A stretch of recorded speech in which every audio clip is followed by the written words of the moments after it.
Okay, before I forget, here are two pictures of Gilbert Blythe getting cracked over the head with a blackboard. Because it just sends me into fits of giggles. Okay, now that I've done that, let's take a quick look at Anne of Green Gables. I am such a weeb. This is a full edition of the book, illustrated by Maki Minami. So if you just want to get the full novel with some weeb illustrations, there's that one for you. And this is the Manga Classics adaptation by Crystal Chan and Kuma Chan. So I'll just say something real quick about the manga adaptation. Obviously, in an abridgment, they're going to leave out a few chapters that I'll miss, and I'll just think, oh man, that was such a great scene. I wish they included it. But the Manga Classics adaptations are great. These are some of the best examples of adapting one work into another medium I've ever seen. When they leave something out, they get the point of the overarching story, so they make sure to include every critical scene. Sometimes they'll find a clever way of simplifying a chapter of a story down to a few panels or a few pages. And because they understand the source material, they're really able to capture the spirit of it. For example, in the book, Anne's a chatterbox, so sometimes she'll go, for paragraphs and paragraphs, and the gag is that Anne's talking and talking and talking, and poor Matthew can't get it a word in edgewise, and they'll obviously have to abridge that for the comic, but they'll convey the point that Anne's a chatterbox without, paragraphs and paragraphs and paragraphs of information. So great abridgment work. Anne of Green Gables, you must read this book. Weebs, you no longer have any excuse. There's a manga and there's a Japanese illustrated version. You need to read this. I loved this book when I was a child. I identified with Anne because she had this big imagination that got her in trouble. I read it again as an older teen, and I loved it even more as an older teen. I've read it again as an adult. This is a classic for a reason. It's beautiful, it's poetic, it's romantic, it's wise. It has a big, beautiful artistic theme like poetry that's woven through it, and it's fun. It's not a pretentious, awful smart book. It's an enjoyable, delightful, funny, smart book. The thing that impressed me most when I reread the actual book is yes, Anne has all of these hilarious adventures and funny things happen to her, but Montgomery as a narrator in the book adds a lot of wry commentary that adds to the humor and kind of helps you navigate the world and understand the themes. And every single chapter connects to the overall poetic theme, even down to the little descriptions of Avonlea itself. I won't go on a tangent about that, but it's a very well-constructed book in terms of the craft of writing.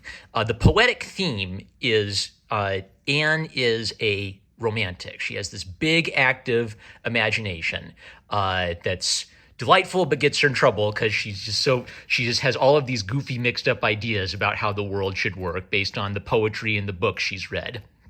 But the real world will hilariously come crashing down on her. So when she's happy, she's soaring in the heavens. She's as happy as could possibly be. When something doesn't work down, she comes crashing back down into reality.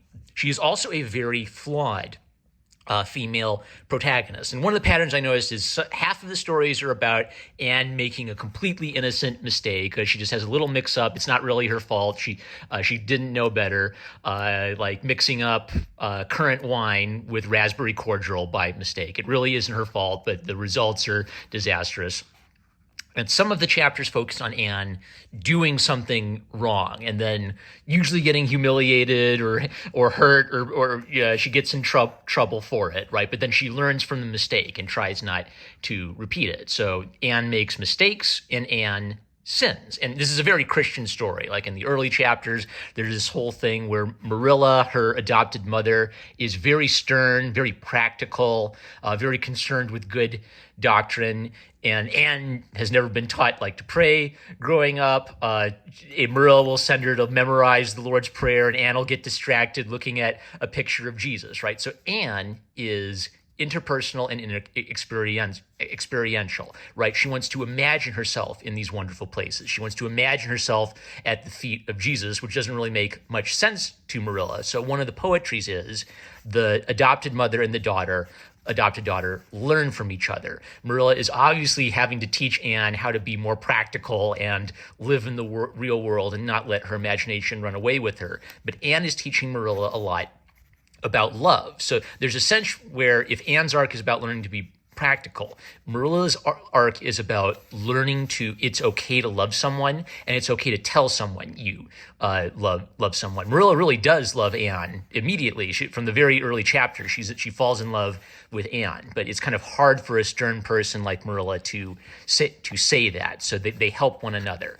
Then there are lots of great secondary characters and relationships. The other main one I'll talk about is Anne and Gilbert Blythe. And Anne and Gilbert Blythe, they very much follow the same pattern of Mr. Darcy and Elizabeth Bennet in Pride and Prejudice, because it's enmity, it's enemies who become lovers when the woman realizes she was wrong about the man. She sees negative qualities in the man. She forms her impression of him. Over the years, she comes to see another side of him and see the good man he really is. Now, Anne of Green Gables doesn't end with them getting married, but you can kind of tell the direction it's going by the time you get to the end. When Gilbert's 14, he's kind of a young, naive idiot. He likes girls, but he doesn't know what to do, so he teases them. That's what I do when I like girls. I ruthlessly make fun of them. So he makes fun of her for having red hair and cracks her slate over his head and bears a grudge about this for years. And she bears a grudge. He apologizes almost immediately, but she bears a grudge long after Gilbert's kind of like more than made up for the mistake he made. And this is a serious flaw. Montgomery recognizes it as a flaw, and there's a sense where the entire book is framed around Anne coming to recognize that she was wrong. Not only was she wrong about Gilbert, but she's prideful. The reason she's wrong about Gilbert is she doesn't want to admit that she was wrong about him in the first place. And when she apologizes to Gilbert, it's a beautiful apology. She recognizes exactly what she did wrong. She formally forgives Gilbert for teasing her for her red hair so many years ago. So she accepts his apology. She gives him forgiveness. She apologizes. She calls herself a silly goose, kind of recognizing that I was being an idiot this whole time. And she thanks Gilbert for all of the gallantry and the kindness he's shown to her over the years. And there's even kind of like a neat element where Marilla helps her recognize that she needs to do this, because Marilla is unmarried, and Marilla tells her the story that she was actually in love with Gilbert's dad, and they had some argument, and Marilla could never let it go. And then years later, one of her regrets is that she didn't forgive and move on from that little silly fight, right? So Marilla, by learning her lesson, is able to pass wisdom down to Anne, so that Anne cannot make the mistakes that'll make her life miserable. Marilla's helping Anne to not make the same mistake that Marilla did back then. And then the ending of it, this book is very Christian. It's all about God's providence, right? Young Anne doesn't know how to say her prayers. By the end, Anne's final line is, God's in his heaven, all's right with the world. Let me find the manga version. God's in his heaven, all is right with the world. And this is Anne kind of learning the lesson that's been the theme of the entire book. And because of she had a really difficult, really abusive childhood, and it shaped who she is. She basically had no one to love, no one loved her as an orphan child, right? And so there's a sense where her greatest strength is her greatest weakness, and her greatest weakness is her greatest strength. Her imagination was a coping mechanism to abuse, rather than, because she had this miserable childhood, she'd imagine all of these goofy romantic scenarios as an escape. And when she's finally adopted and brought to Avonlea, she has a chance at a normal life, but she still has this sort of neurotic fear, I think, from having a loveless childhood, essentially. Anne, when she grows up, is able to kind of like move past this neurotic, histrionic problem, this tendency to catastrophize, and everything's either she's either like over the moon. She's almost like a bipolar person, young, immature man. She's either over the moon and just full of silly dreams and happiness, or she's in the depths of despair over little nothings. And by the end, Anne is a rock. She's someone who her family can depend on. She's someone who's capable. She's someone who's bright and educated, but she's educated, but she's also not willing to sacrifice her love of her family for her education.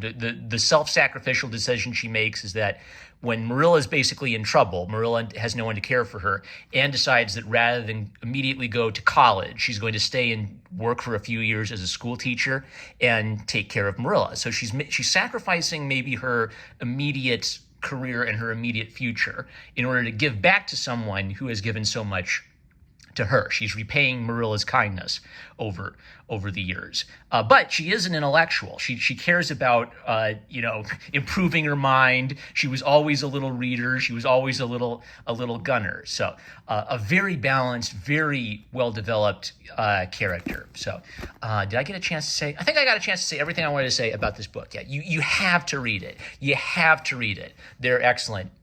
TV series adaptations of this. There's a good 1980s anime adaptation of this. There's actually a 90s Western cartoon that isn't as faithful. It's more just like took loose inspiration from the books. But the reason this character is iconic is because she is a fully developed character with a flaw that is a serious flaw, but her overcoming this flaw is the crux of the whole book, and it's just beautifully handled. High art. Go read it right now. Right now. Do it now. Love you guys. Catch you later.